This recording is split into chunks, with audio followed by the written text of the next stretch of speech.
ፈተና መጣ ትዳሩ ፈተና አለው የእናቴ ልጅ ምንኩስናው ፈተና አለው ምን ፈተና የሌለበት አለ አንዳንዱ ሞኞች በትዳር ህይወታቸው ፈተና ሲበዛባቸው እንደው እጭ ምንኩስና ይሻለኛል ብለው እንደው ማስፈራሪያ ያርገውታል አይደለም ሁለቱም ማትረፊያ ነው የእናቴ ልጅ የተሰጠ መክሊት ላይ ብትቆይ ይልምሻል እውነት አሰብ አውና አንዳንድ ጊዜ ደግሞ ሰው ሲከስር አይደለም ገዳም የሚሄደው ሲያጣ አይደለም ገዳም የሚሄደው መጽሐፍ የሚናገረው የቅዱሳን ገድልም የሚያወራው ሙሉውን ነገር ትቶ ነው የሚመነነው በጉድለት ሰዓት አይደለም በክስረት ሰዓት አይደለም ዘመር ሲሞትባ አይደለም ከእጅ ያለው ሲበተን አይደለም ቤት ጭቅጭቅ ሲነሳ አይደለም ደስታ የሆነ የሞቀን ቤት ነው ለእግዚአብሔር ትቶ መውጣት የሞላውን ጎጆ ነው እንጂ ትቶ መውጣት የእናቴ ልጅ ይሄ ነው ምናኔ የሚባለው እና ፈተና መጣ የሰማችሁኝ ነው በትዳር ውስጥ ፈተና ገጥሟታል እየሰማችሁኝ ነው አይደል ደግሞ መነኮሰች አሁንም ፈተና መጣ ነግሮናል እኮ የክብር ባለቤት በዓለም ሳላችሁ መከራ አለባችሁ አለ አይደል ነገር ግን አይዟችሁ እኔ ዓለምን አሸንፌላችኋለሁ ብሎናል ፈተናው ምን እንደሆነ ታውቃላችሁ ወደ ገዳሙ አበምኔት ክስ መጣ በዚህ ገዳም ያለ አንድ መነኩሴ አንድ ሴት አስነውሮ ልጅ ወልዷል ተባለ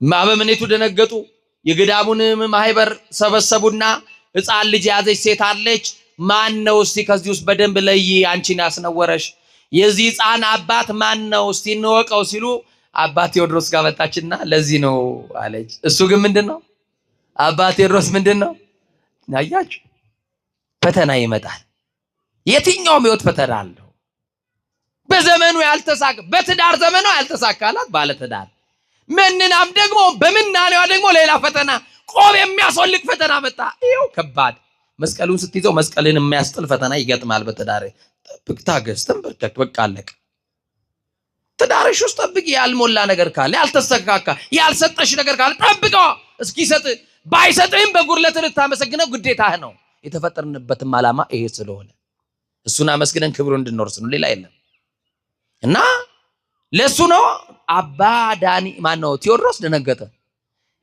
በውስጥ እኮ ይታዘባል አይደል ይሄ እንደው እንዴት ያለው ጅል ነው ያው ሴት ሆኜ እንደው ልጁ ያንተ ነው ተብዬ እንደው አያሳፍርም አዛኝቷል ዛሬም ጣት የምንጠቆምባቸው ሰዎች ማንነታቸውን በስርዓት የምናውቃቸው ሰዎች አይደለም አያችሁ አናጣራም ሁለት ጆሮ ተሰጥቶናል አፋችን አንድ ነው አያችሁ አፋችን ስንት ነው ግን ይውላችሁ በደንብ አይደለም የምናስገባው የምናወጣው ነው የሚበልጠው በደንብ አናጣን ሰማም መተቸትን ነው የሚቀድመን ማማት መቆራረጥ መከታተፍ ታርጋ መለጠፍ ቁንጮ መንጨት ስም መስጠት ይሄ ከና መፈትፈት እኮ ይሄ እኮ ነው አያችሁ ምን እንዳለ ታውቃላችሁ አባ ቴዎድሮስ አባቶች የመነኮሳት እኔ ደካማ ልጃችሁን ማሩኝ በቃ ደካማ ነኝ ስጋ ነው የለበስኩት የሚወድቅ ስጋ እውነት ነው አሰት ያኮ መላእክት አይደለንም እንወድቃለን ያኮ መላእክት አይደለንም አያችሁ መላእክት እንኳን ራስ ወድቀዋል እኮ እና ጽኑዓን አይደለንም ደካማ ነኝ በቃ ደከምኩኝ በዝሙት ወደቅኩኝ ይሄ ልጅ ተወለደ አንድ ነገር ጥፋቴን በእናንተ ፊት አምኜላችኋለሁ የልጅ የሕፃኑ እናት ግን አንድ ነገር እንድታረግልኝ ለምኑልኝ ምን እናርግ ሕፃኑን ታምጣና ትስጠኝ ሰማችሁ ከዛ በኋላ እንዳልጠይቀኝ እሺ ተወሰነ ሕፃኑ ለማተሰጠ ነገሩኛ ለአባ ቴዎድሮስ ሕፃኑን ታቀፈና ገዳሙ ደግሞ ምን ብሎ ወሰደበት ለ7 ዓመት ገዳሙን ለቀ ውጣ ጾም ጸልይ አሉት የት ይሄዳል ሕፃኑ ወተት ይፈልጋል ሕፃኑ ምግብ ይፈልጋል ሕፃኑ መተኛ ይፈልጋል ቤት ይጾ አባ ቴዎድሮስ የተፈረደበት ፍርድ የዛ ሰዓት ነፃ ለመሆን እኔ ሴት ነኝ ቢል ከገዳም ይወጣል አይወጣ ምክንያቱም የአባቶች ገዳም ነው ገዳሙን ደፍራል ተብሎ ከገዳምም ይባረራል አያችሁ ይሄ ነገር እንዳይሆንበት ይሄ ፈተናዬ ነው ልቀበል ብሎ ያልወለደው ልጅ ይዞ ታቀፎ ወደ በረሃ ወጣ በረሃ ሲወጣ አብሮት አማኑኤል ወጥቷል ከተገፉት ጋር አለ አማኑኤል ከተበደሉት ጋር አለ መድኃኔዓለም ከዛስ በዋሻው ውስጥ ገባና ቶራ እንዲታለብለት አደረገ አማኑኤል ሚዳንቋ ታውቃላችሁ ይመጡና ይታለቡል። ሕፃኑን ያንን ወተት እያጠጣ ለ7 ዓመት እሱ እያለቀሰ እየጸለየ በጣም የሚገርማችሁ ለ7 ዓመት በዋሻ ውስጥ በነበረው ቆይታ ስለራሱ ሳይሆን ያለቀሰው አባ ቴዎድሮስ ወይም እናታችን ስላስነወራት ሰው ነበር የጸለየችው። አይገርም? ከክብር ያሳነሳትን ሰው እግዚአብሔር ይማረው። በዝሙት የወደቀውን በዘመኑ ያልተሳካለት ወንድ ነው። በዘመኑ ያልተሳካለት ሰው ነው። ዝሙት ቅድስናውን የነጠቀው ነው። ማረው፣ ይቅር በለው እያለች ጸለየችለት። እነኚህ ቅዱሳን ይጸልዩልን። ዛሬ ለረከስነው ለተዳደፍነው አማኑኤል በእውነት ምህረት እንዲያደርግልን ቅዱሳን ያልቀሱልን።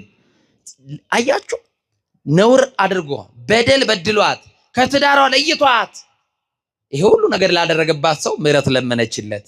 እኛም ጠላቶቻችንን ይቅር የምንልበትን ልብ አማኑኤል ያድለን እና 7 ዓመቱ ሲያበቃ የ7 ዓመት ሕፃን 7 ዓመት በእግሩ የሚራመድ ልጅ ነፍስ ያወቀ እማዬ አባዬ ብሎ የሚጣራ ልጅ በእጅ ይዘው አባ ከበረሃ ቆይታ በኋላ ፍትሐ ዘወልድ ተደግሞላቸው የገዳሙ አበምኔት ሁሉ እግዚአብሔር ይቅር ይበልህ፣ ንስሐን ሁሉ የሚቀበል ኢየሱስ ክርስቶስ፣ በደልን የሚደመስስ ኢየሱስ ክርስቶስ፣ ኃጢአትን የሚደመስስ ማን? ኢየሱስ ክርስቶስ ኃጢአትን ደምስሶልሃል። አሁን ከማህበረ መነኮሳት ጋር ተቀላቅለህ ማገልገል ትችላለህ ብለው እንደገና መለሱት። የሰማችሁኝ ነው። ሕፃኑም እንግዲያው አባቱ እኔ ነኝና እዚሁ እናንተን አባቶቼን መስሎ እንዲያድግ ፍቀዱለት ተባለ። ሕፃኑም ተፈቀደለትና በዛ መኖር ሲጀምር ለኔ ግን አሉ አባ። ሰማችሁኝ? ከአባቶቼ ጋር ለመኖር ጥፋቴን እያስታወስኩት አንገቴን እየሰበርኩኝ ነውሬን ያው ስለማውቅ ደካማ ስለሆንኩ ከበረቱት አባቶቼ ካልሳቱት አባቶቼ ጋር መደመር ስለማይገባኝ ለብቻዬ በዋሻ እንድኖር ሕፃኑን ብቻ ተቀበሉኝ። ከወር 1 ቀን የሚጎበኘኝን 1 ረድ ብቻ አድርጉልኝ። አገልጋይ የሚላላክ ሰው ብቻ አድርጉልኝ። በቃኝ፣ እኔ ዋሻ ልግባል። አባ ቴዎድሮስ እሺ አለ። ገዳሙ ፈቀደለት። አበምኔቱ ከአንድ ወር እንዲጎበኘው ሰው ልኮለታል። 1 ቀን ጨለማ ነው፣ ማታ ነው። ቅዱስ አባ ቴዎድሮስ ባለበት ዋሻ ውስጥ ብርሃን ይበራል። ምን ይበራል? ብዙ ኃጢአት ባለችበት የእግዚአብሔር ጸጋ ትበዛለች። እናቴ ልጅ መንግስቱን በመግባት የማይቀድሟቸዋል የተባልነው ዘማውያንና ቀራጮች ናቸው። እናቴ ልጅ ብርሃን ይበራል። ምንድነው የምናየው ብርሃን? ይሄ ብርሃንማ አባ ቴዎድሮስ የሚጸልዩበት ዋሻ አይደለም ብለው ይነጋገራሉ። ሌሊቱን እንዲህ ሲነጋገሩ አደሩ። በጠዋት ማለዳ ምንድነው ያ ብርሃን? እሳት ነው ምንድነው? ማየት አለብን አሉና አባቶች ተሰብስበው ሲያዩ ለካስ ከከበረ አስከሬኗ ላይ የሚወጣ ብርሃን ነበረ። እሷ አርፋለች። አስከሬኗ ግን እንደ ፀሐይ እያበራ ቅድስናዋን ይመሰክር ነበረ። ንጹህ እንደነበረች ድንግል ማነው ያንን ኃጢአት እንዳልሰራች በደለች ተብሎ የተከሰሰችበት ክስ የሷ እንዳልሆነ ይመሰክር። ሞታ እንኳን አስከሬኗ ብርሃን ይበራ ነበረ። መጡ። እንዴት ያለ ጻድቅ ነው ሳናውቀው አስከሬኑ ሁሉ ብርሃን ተሞልቷል ብለው ጸሎት አደረጉና አባቶች እንደገዳሙ ስርዓት ደግሞ ገንዘን መቅበር ይገባናል ብለው ለመገነዝ ልብሰ ምንኩስናውን ሲያወልቁ ሴት መሆኗን አወቁ። ሁሉም ከአበምኔቱ ጀምሮ ተደፍቶ ሳናውቅ 7 ዓመት ሙሉ ከገዳም አባረን። ጻድቅ የሷ ያልሆነውን ልጅ ወንድ ናት ብለን ስንሰጥ አሜን ብላ የራሷ ያልሆነውን ልጅ አሳድጋ ለገዳም የሰጠች እንዴት ያለች ትዕግስተኛ የትዕግስት እመቤት ናት አሏት። በዚህ አሁን በግብፅ ሀገር ቅድስት ታኦድራ የምትባለው እናት የትዕግስት እመቤት ይሏታል። እኛንም ትዕግስተኛ አድርገን። በአገልግሎት ዘመኑ ያልተሳካለት ባለትዳር ይህች ሴት ነበረች። ግን መጨረሻው ግን በስኬት ተደምድሟል። እየሰማችሁ ነው አይደል? 3ኛውን አብራችሁ ትጠሩና ትምህርታችንን እንጨርሳለን። በአገልግሎት ዘመኑ በሉስ ያልተሳካለት አገልጋይ በምን አልኳችሁ? በአገልግሎት ዘመኑ በአንደኛ ሳሙኤል ምዕራፍ 3 ቁጥር 1 ጀምራችሁ ስታነቡ በካህኑ ኤሊ ዘመን አፍኒንና ፊናንስ የተባሉ የድፍረት ኃጢአት በቤተ መቅደስ ውስጥ ያደርጉ ነበረ። ለእግዚአብሔር ቤት የሚመጣውን ለመስዋዕቱን ስጋ ይበሉ ነበረ። ደግሞ ከእስራኤል ሴቶች ጋር በመገናኛው ድንኳን ላይ ያመነዝሩ ነበረ። ይሄንን መሰል ኃጢአት በመስራት አገልግሎታቸው ሁሉ በዝሙት ተዳድፎ በዘመናቸው ያልተሳካላቸው አገልጋዮች ያስባላቸው ጉዳይ ታቦተ ጽዮን ከነሱ ተማርካ ፍልስጤማውያን ለመውጋት በመጡ ሰዓት ካህኑ ኤሊ ድል ያደርጋሉ ብሎ ታቦት አስይዞ ቢልካቸው በጦርነት ሁለቱም ሞቱ። አባቱም ልጆቹን ባለመገሰጽ እነዚህን ያልተሳካላቸውን አገልጋዮች ቤተ መቅደሱን ያስነወሩ አገልጋዮች ከህዝብ ሴቶች ጋር ሲያመነዝሩ የሚውሉትን አገልጋዮች ባለመቆንጠጡ ባለመመንከሩ የተነሳ ራሱም አንገቱ ከወንበሩ ወድቆ አንገቱ ተቆልምሞ ሞተ ይለናል። ሰማችሁ? ሌላው ያልተሳካለት አገልጋይ ማን ነው ካላችሁ የሐዋርያት ሥራ ምዕራፍ 1 ቁጥር 16 ላይ ይሁዳ ያስቆሮቱ ይሁዳ። እስቲ ያልተሳካለት አገልጋይ በሉ። በቃ ያልተሳካለት አገልጋይ ማን ነው ካላችሁ የመጀመሪያው ይሁዳ ነው። እንዲህ ይላል የሐዋርያት ሥራ፣ ወንድሞች ሆይ ኢየሱስን ለያዙት መሪ ለሆናቸው ስለ ይሁዳ መንፈስ ቅዱስ አስቀድሞ በዳዊት አፍ የተናገረው የመጽሐፍ ቃል ይፈጸም ዘንድ ነው ይለናል። የሐዋርያት ሥራ የሰማችሁ ነው።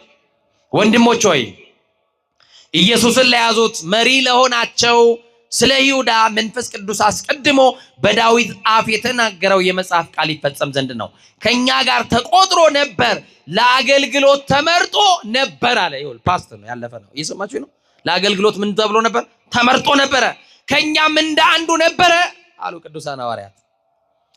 ይህም ሰው በአመፃ ገንዘብ መሬት ገዛ አለ። በምን ገንዘብ? በአመፃ ገንዘብ።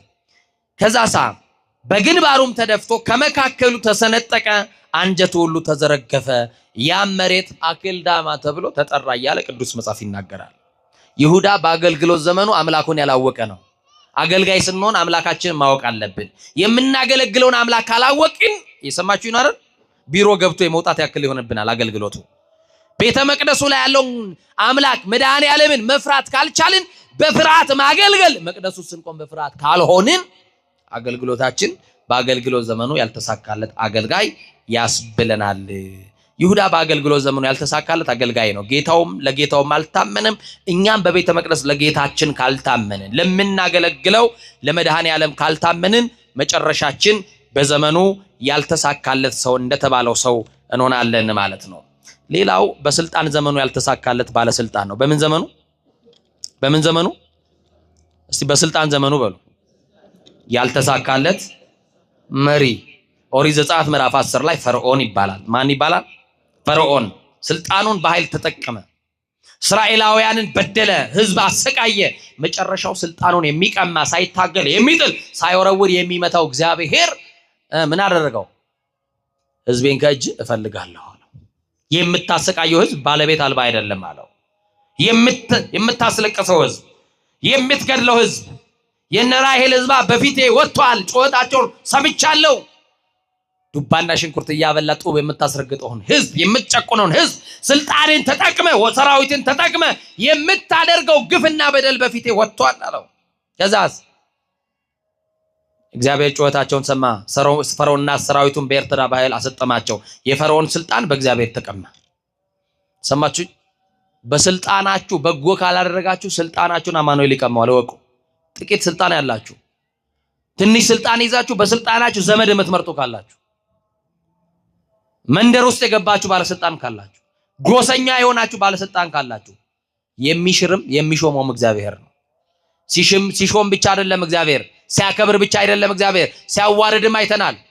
ሲሰጥ ብቻ አይደለም ሲነጥቅም አይተነዋል። ሲያከብር ብቻ አይደለም ሲያዋርድም አማኑኤልን አይተናል። ወገኖቼ የፈርዖን ስልጣን በእግዚአብሔር ተቀማ። በዘመኑ ያልተሳካለት መሪ መጨረሻው በሞት ተደመደመ። ከነሰራዊቱ አለኝ ብሎ ከሚመካበት ሰራዊቱ ጋር በኤርትራ ባህር ውስጥ ተደመደመ። ዛሬም የፈርዖንን ልብ የያዙ እብሪተኞች ወደ እግዚአብሔር ካልተመለሱ በስተቀር መጨረሻቸው ሞት ነው። ወመኑ የፈርዖንን ልብ የያዙ ጨካኝ የሆኑ ለህዝብ የማይራሩ ለደሃ የማይራሩ ጨካኞች ካሉ የፈርዖንን ልብ ይዘዋል። መጨረሻቸው ጥፋት ነው ይላል መጽሐፍ ነው የሚናገረው።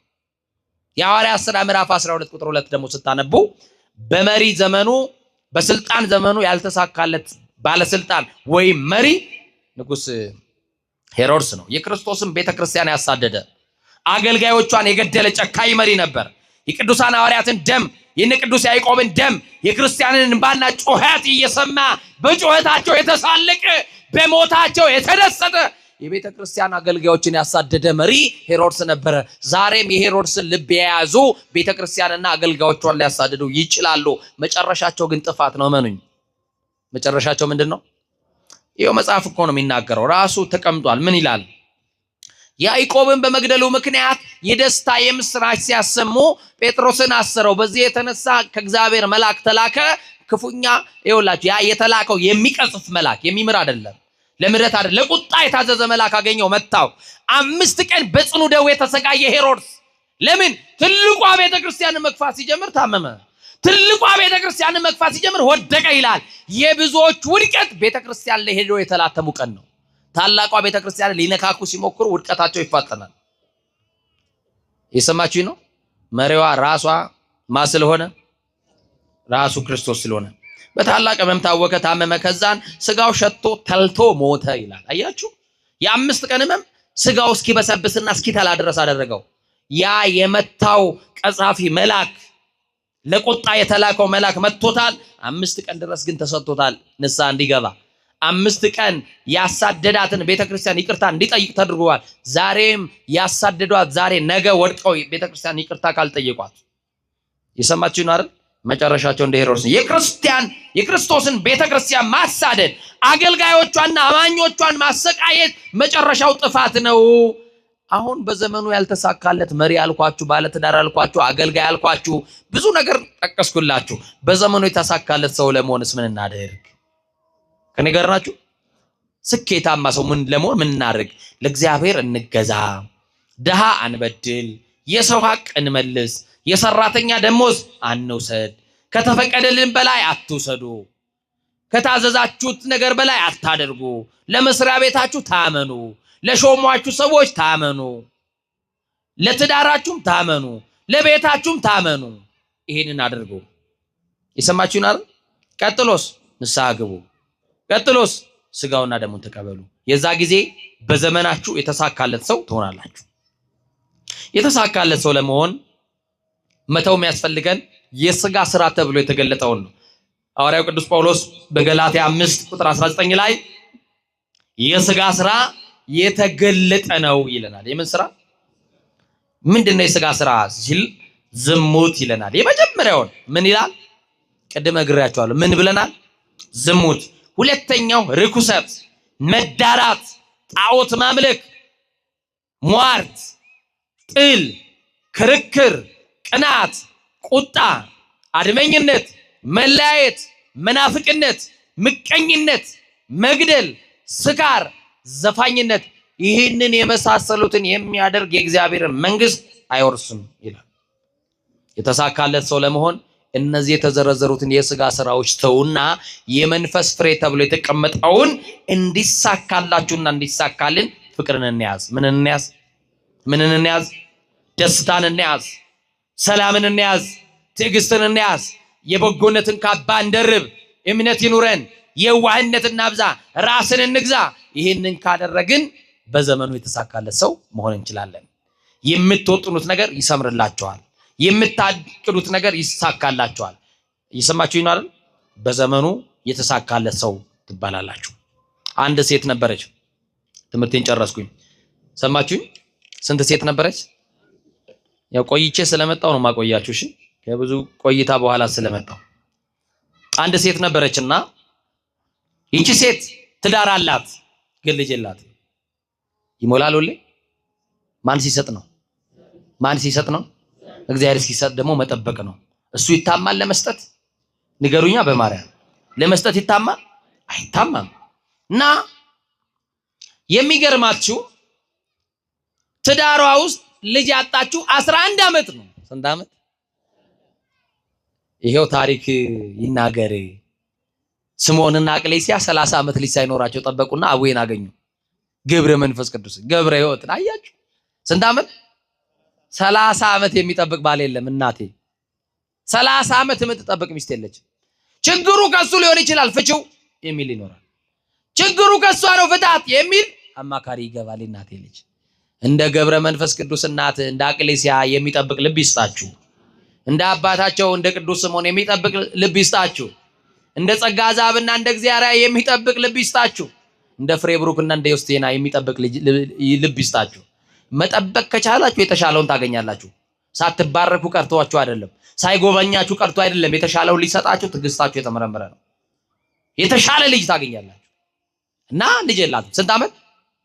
በማርያም አኩርፋችሁኛል። ጸባለ እንዴ ማላቀው ካለ እንግዲህ ይቅርታ ጠይቃለሁ። ኋላ ስንት ዓመት? 11 ዓመት ልጅ የለም።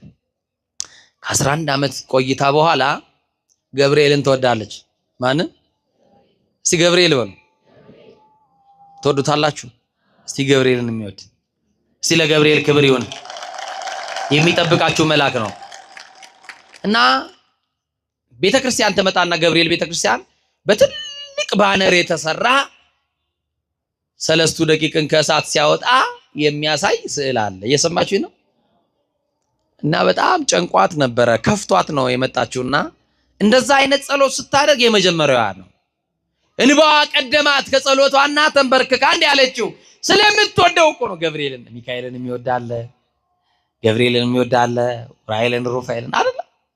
እና ገብርኤልን በጣም ትወዷለችና ቀድማ ስታየው እንባዋ ቀደመና ተንበርክካ እንዲህ ያለችው ቅዱስ ገብርኤል በትዳሬ ያልተሳካለት ባለ ትዳር ተብያለሁ።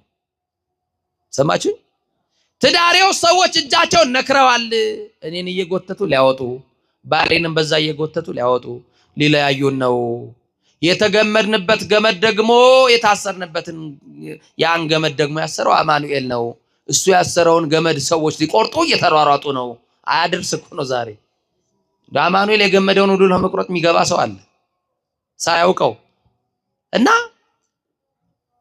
ይሄ ሁሉ በትዳሬ ውስጥ ፈተና የመጣው ልጅ ስለሌለኝ ነው። ቅዱስ ገብርኤል አለችው። የሰማችሁ ነው። ብስራት ለማርያም ነግረሃል፣ ብስራት ለኤልሳቤጥ ነግረሃል፣ ትወልጃለሽ እያልከ ነግረሃል። መቼ ነው እኔን ብስራት የምታሰማኝ? ትላንት ብስራት ገብርኤል ነበረ። መቼ ነው ለእኔ ብስራት የምታሰማኝ? እኔንስ መቼ ነው ትወልጃለሽ የምትለኝ? እባክህን የዛሬ ዓመት ወንድ ልጅ ከሰጠኝ አለችው። የዛሬ ዓመት ምን ከሰጠኝ? እሱም ጤነኛና የሚያድግ ልጅ ከሆነ ምሰጥህ ነገር የለኝም። ልጁን ክርስትና በቤተ መቅደስ አስነሳለሁ። በየወሩ ካንተ ቤተ መቅደስ እያመጣው አቆርበዋለሁ ብላ ተሳለች። ከዛስ የምታለቅሰውን እንባ የ11 ዓመት ማጣቷን የ11 ዓመት ስኬት አልባ የትዳር ጉዞዋን በዛ እንባ ውስጥ ገለጠችና እንባዋን ከዓይኖቿ ፍስ አረገችና ስዕሉ ላይ ረጭታ ስዕሉን ቀብታው ሄደች። የሰማችሁ? ስዕሉ ላይ ረጨችና ስዕሉን ቀብታ ሄደች ወደ ቤቷ። በአመቱ ምን አለፋችሁ የሚያሳሳ ሊያዩት የሚያጓጓ ወንድ ልጅ ሰጣት ቅዱስ ገብርኤል። አመሰገነች። ባሏ ቤት ደስታ ሆነ። ስኬት አልባ የነበረው የ11 ዓመት ጨለማ ትዳር ብርሃን ሆነ። ገብርኤል መጣና 11 ዓመት ጨለማ የወረሰውን ትዳር ብርሃን አደረገው። ማጣታቸውን አራቀላቸው። አቤት ገብርኤል ይመጣል። ሲመጣ ከሳት እየጎተተ ሲመጣ ከገደል እያወጣ ሲመጣ ካለህበት ሁኔታ ሲመጣ ማጣትህን ሊያርቅልህ የምስራች ይላል። ገብርኤል ይመጣና ትወልዳለህ፣ ትወልጃለሽ። የምስራች ያጣሽውን ነገር ወደ እጅሽ ይገባል። የምስራች የተበተነው ይሰበሰብልሻል። የምስራች የአንገት ደፍራት ቀና የምትልበት ቀን መጣልኝ ብሎ ቀን ያወጣል። አቤት ቅዱስ ገብርኤልን አመስግኑት እስቲ፣ አክብሩት በእናታችሁ። ፈጣን መልአክ ነው። ይገርማችኋል። እና ቅዱስ ገብርኤል እንደው በቃ ይኸውላችሁ 40 ቀን ነው አይደል የሚቆየው ለክርስትና። ወንድ ሲወለድ ምንም አታቆናችሁ እንዴ? 40 ቀን ጠበቀች።